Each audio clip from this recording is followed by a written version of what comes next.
आज हम डिस्कस करेंगे इंक्रीमेंटल रिफ्रेश के बारे में। राइट, इंक्रीमेंटल रिफ्रेश हम क्यों यूज़ करते हैं? सपोज हमारे पास में ह्यूज नंबर ऑफ रिकॉर्ड्स है। जब हमारे पास में डेटा बहुत ज़्यादा होता है, उस केस में जब हम किसी भी सर्वर से डेटा को पुल कराते हैं पावर बीआई के अंदर, उस केस में क्या होता है ना कि बीआई को रिफ्रेश होने में अगर डेटा बहुत ज़्यादा है तो हो सकता है मे बी 1 घंटा लग जाए, 2 घंटे भी लग सकते हैं। मे बी वो एरर भी दे सकता है, रिफ्रेश होने में ज़्यादा टाइम का डिले का एरर दे देगा।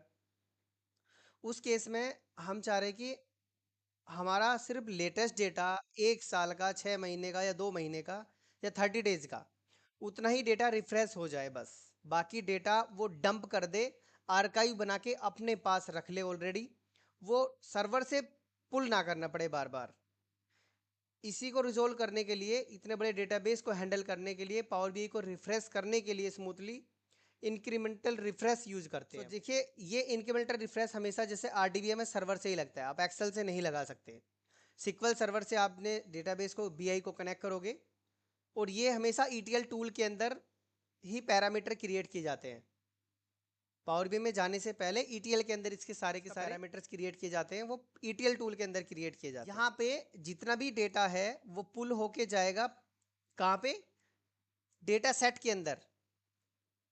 इसी को रोकने के लिए मैं यहाँ पे लगा दूंगा इंक्रीमेंटल रिफ्रेश, कि वो सारा डेटा पुल ना करे, वो सिर्फ वही डेटा पुल करे जो मैंने उसको कंडीशन दी है, और उसी कंडीशन के बिहाफ पे ओनली सिर्फ वही डेटा वो पुल करके बीआई के अंदर लेके जाएगा, और वो स्मूथली रिफ्रेश भी हो जाएगा सारा डेटा।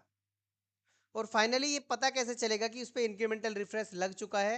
इंक्रीमेंटल रिफ्रेश लगाने के बाद बीआई को हमें पब्लिश करना पड़ेगा सर्वर पे, और तब वहां से रिफ्रेश करके उसको चेक करेंगे क्या हमारे पास में वर्क कर रहा है जो इंक्रीमेंटल रिफ्रेश हमने लगाया है अपने डेटा सेट पे। ये बीआई ऑलरेडी सिक्वल सर्वर से कनेक्ट है। ये ग्राफ्स मैंने अभी ऐसे ही बनाया है जिससे कि मैं आपको इंक्रीमेंटल रिफ्रेश दिखा सकूं कैसे काम कर रहा है। ओके, यहाँ पे मैं जाता हूं एडिट क्वेरी पे, या फिर आप यहाँ पे भी डायरेक्ट क्लिक कर सकते हो। ये ऑप्शन है यहाँ पे, देखिए ट्रांसफॉर्म डेटा में ऑप्शन है, इस पर क्लिक करोगे तो भी पावर क्वेरी खुल जाएगी, या फिर आप यहाँ पे 3 डॉट पे क्लिक करके एडिट क्वेरी पे जा सकते हो। अंडरस्टूड? तो यहाँ पे जाके मैं 3 डॉट पे क्लिक करके एडिट क्वेरी पे चला गया। एडिट क्वेरी पे यहाँ पे डेटा आ जाएगा। ओके, आपको सबसे पहले इंक्रीमेंटल रिफ्रेश कहाँ पे लगता है ये पता होना चाहिए, कि सिक्वल सर्वर पे जब भी आप डेटा कनेक्ट करोगे उस पर इंक्रीमेंटल रिफ्रेश लग जाएगा। अगर आप एक्सेल से या कहीं फोल्डर से या शेयर पॉइंट से कोई भी डेटा उठाओगे उस पर इंक्रीमेंटल रिफ्रेश काम नहीं करता। यहाँ पे इंक्रीमेंटल रिफ्रेश का कैसे पता चलेगा कि इस पर काम कर रहा, वो करेगा और किस लेवल तक करेगा? जिस स्टेप पे आपको यहाँ पे राइट क्लिक करने के बाद में ये ऑप्शन मिल जाएगा ना, व्यू नेटिव क्वेरी, समझ लेगा यहाँ पे आप इंक्रीमेंटल रिफ्रेश लगा सकते हो। ये क्वेरी आपको तब मिलेगी जब सिक्वल सर्वर से कनेक्ट होगा डेटाबेस, क्योंकि ये एसक्यूएल की नेटिव क्वेरी है। आप इस पर क्लिक करोगे, राइट क्लिक करोगे और क्लिक कर दोगे यहाँ पे, देखो एसक्यूएल की नेटिव क्वेरी खुल के आ जाएगी। ये एसक्यूएल की कमांड है जो कि ईटीएल टूल के अंदर यूज हो रही है।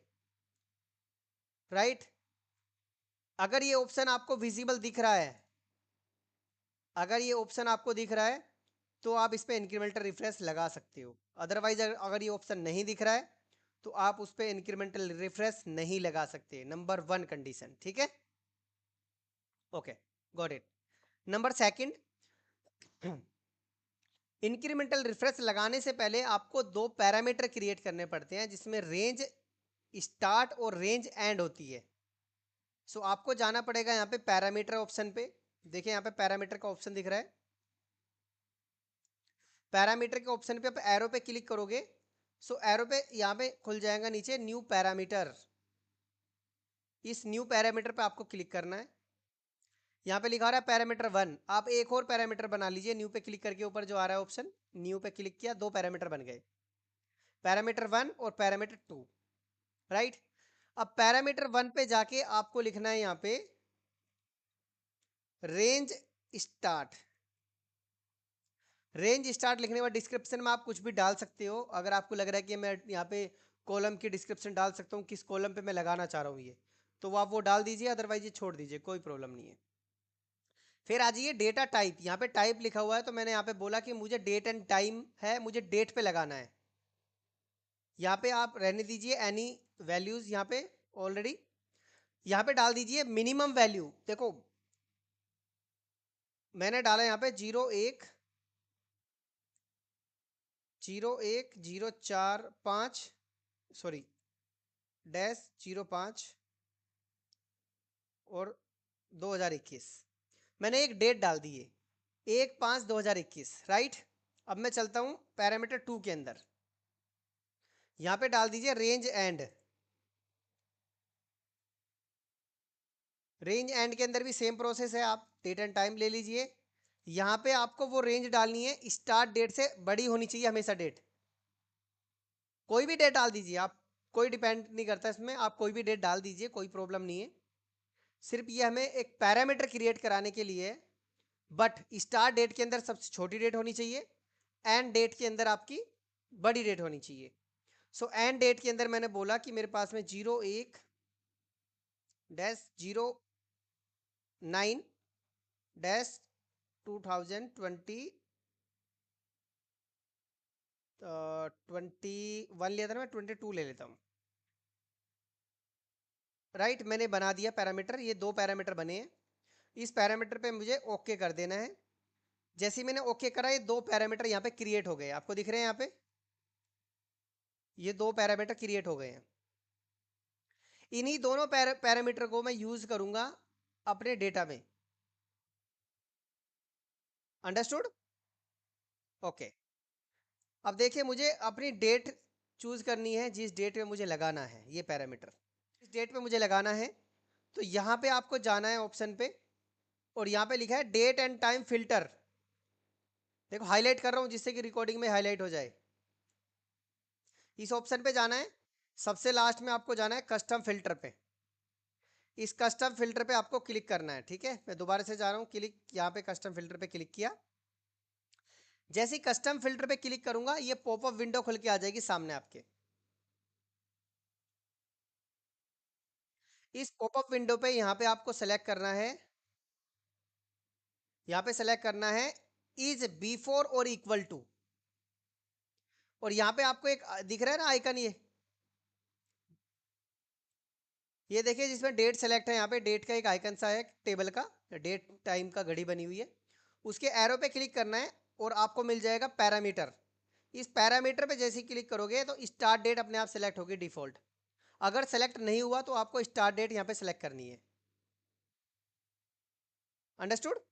ओके। नेक्स्ट आपको जाना है यहाँ पे दूसरे वाली इस पे नीचे, उस पे सेलेक्ट करना है इज बिफोर, और यहाँ पे आपको पैरामीटर सेलेक्ट करना है, और पैरामीटर में यहाँ पे सेलेक्ट करना है range and, right. Range and, मैंने रेंज एंड सेलेक्ट करा और उसको ओके कर दिया। देखो डेटा फिल्टर हो गया हमारा, डेटा फिल्टर हो चुका है। ये देखिए डेटा फिल्टर हो चुका है, मैं डेटा दिखा देता हूँ आपको। 2021 4 से डेटा मेरा यहाँ पे है, और 2021 तक का डेटा ये है, राइट। सो इसके अंदर मैं डेटा आपको डाल के भी दिखाऊंगा अभी, कोई लाइन आइटम सिक्वल सर्वर के अंदर। मैंने इसको ओके की, यहाँ पे डेटा मैंने फिल्टर कर लिया है। उसके बाद में आपको करना है इसको लोड, पावर बीआई को। क्लोज एंड लोड पे मैंने क्लिक करा। जैसे ही क्लोज एंड लोड पे क्लिक करूंगा, यहाँ पे देखना डेटा जो मैंने फिल्टर लगाया ना उसके अकॉर्डिंग डेटा फिल्टर हो जाएगा अपने आप। मैंने जो पैरामीटर सेलेक्ट करे वहां पे एक डेट डाली थी, राइट। आपको पता है स्टार्ट डेट और एंड डेट, वही डेट फिल्टर करके इसने डेटा दिखा दिया। आप यहाँ पे जाओगे ना, आपको वही डेटा दिखाई देगा जो मैंने फिल्टर लगाया है, उसके फालतू का डेटा आपको दिखेगा ही नहीं यहाँ पे। दिख रहा है? अब इसका बताता हूँ आपको। यहाँ पे आपको डेटा दिखाएगा कम, बट जब मैं इस पे इंक्रीमेंटल रिफ्रेश लगाऊंगा डेटा तो कम दिखाई देगा, बट पूरा डेटा लेके आएगा वो जब मैं सर्वर पे इसको लाइव करूंगा रिपोर्ट को। अब यहाँ पे देखिए, आपको ये पब्लिश करने के बाद में आपको जाना है इस थ्री डॉट पे, दिख रहा है थ्री डॉट। इस थ्री डॉट पे जाने के बाद आपको मिलेगा इंक्रीमेंटल रिफ्रेश, इस ऑप्शन पे जाना है। इस ऑप्शन पे जैसे ही आप क्लिक करोगे, क्लिक करने के बाद में आपके पास में ऑलरेडी वो बोलेगा कि इस डेटा सेट पे आपको इंक्रीमेंटल रिफ्रेश लगाना है, वो टेबल सेलेक्ट करो। तो मैंने ऑलरेडी यहाँ पे MCSI में ही लगाना है मुझे, तो यहाँ पे इसको ऑन कर दीजिए कि मुझे इंक्रीमेंटल रिफ्रेश लगाना है, राइट। अब यहाँ पे देखिए लिखा हुआ है आर्काइव डेटा स्टार्टिंग, मैंने बोला कि मुझे 10 साल का डेटा आर्काइव करना है या फिर 5 साल का डेटा मुझे आर्काइव करना है, मतलब 5 साल का डेटा मुझे डंप हो जाना चाहिए मेरे BI के अंदर, वो रिफ्रेश नहीं होना चाहिए।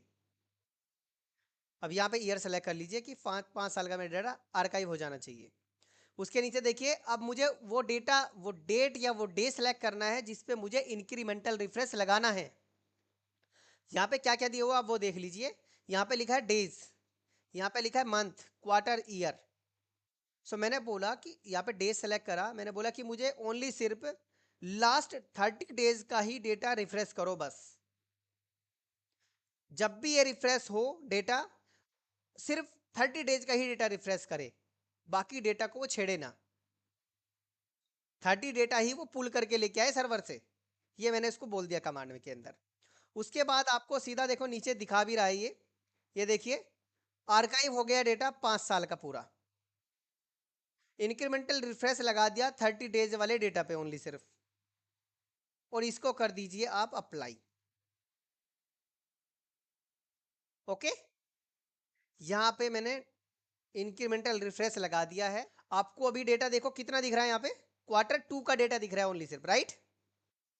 अब मैं आपके सामने इस डेटा को सर्वर पे पब्लिश कर रहा हूँ, यहाँ से पब्लिश, यहाँ पे मैंने इसको सेलेक्ट किया। ये बोलेगा रिप्लेस करने के लिए, मैं रिप्लेस कर दूंगा यहाँ पे रिप्लेस, और ये रिपोर्ट हो गई पब्लिश। तो अभी पब्लिशिंग में आ रहा है, जैसी पब्लिश हो जाएगी स्क्रीन पे आ जाएगा लिखा हुआ सक्सेसफुली पब्लिश। सो वेट कर लेते हैं इसको। ये BI मेरी पब्लिश हो चुकी है, राइट। गॉट इट कर दिया। अब गॉट इट के बाद आप सर्वर पे देखिए, यहाँ पे इसको मैं रिफ्रेश करूंगा।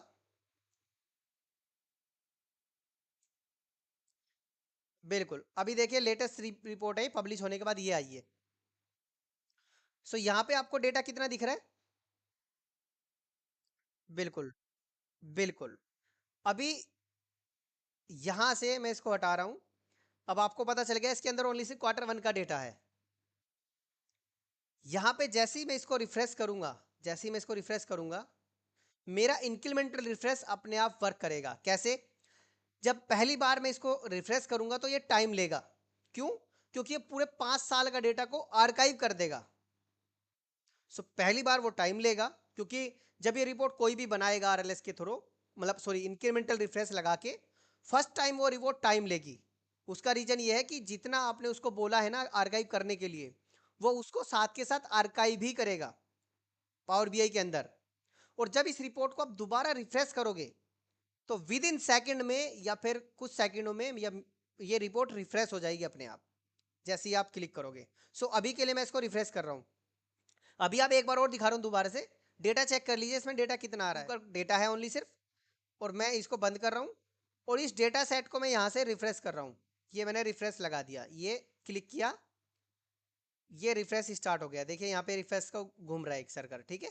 अभी यहाँ पे रिफ्रेश हो चुका है, दिख रहा है आपको।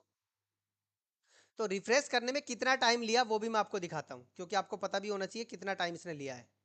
यहाँ पे देखिए रिफ्रेश पे गया मैं, अभी रिफ्रेश का टाइम क्या दिखा रहा है यहाँ पे, और 9:22 पे रिफ्रेश हुआ है, राइट। मतलब ऑलमोस्ट इसने 3 और 5 मिनट पूरे लिए। चलिए अब मैं आपको दोबारा से रिफ्रेश करूंगा, उससे पहले मैं इसके अंदर डेटा चेक कर लूँ कि कितना डेटा इसके अंदर आ गया है अपने आप। यहाँ पे क्लिक किया, अभी Q2 आ रहा था यहाँ पे, और यहाँ पे मैंने इसको रिफ्रेश किया। अभी देखिए रिफ्रेश करने में डेटा कितना आ रहा है, जबकि डेटा इसके अंदर उसने आर्काइव करके छुपा के अपने अंदर रखा हुआ है डेटाबेस के अंदर, और हमें डिस्प्ले पे नहीं दिखाएगा बट BI में दिखाएगा प्रॉपर। और अब इस BI को मैं एक बार और आपको रिफ्रेश करके दिखाता हूँ। अभी जो टाइम लगेगा ना, जितना टाइम लगेगा आपको दिखाता हूँ कितना टाइम लेगा ये। यहाँ पे जाके मैंने इसको रिफ्रेश किया और ये रिफ्रेश स्टार्ट हो गया, रिफ्रेश हो चुकी है। सेटिंग में जाके पहले तो मैं चेक करता हूँ कितना इसने टाइम लिया। देखिए यहाँ पे इसने लग रहे थे 5 मिनट बट यहाँ पे इसने 3 मिनट में ही कर दिया, मतलब 2 मिनट कुछ सेकंड में।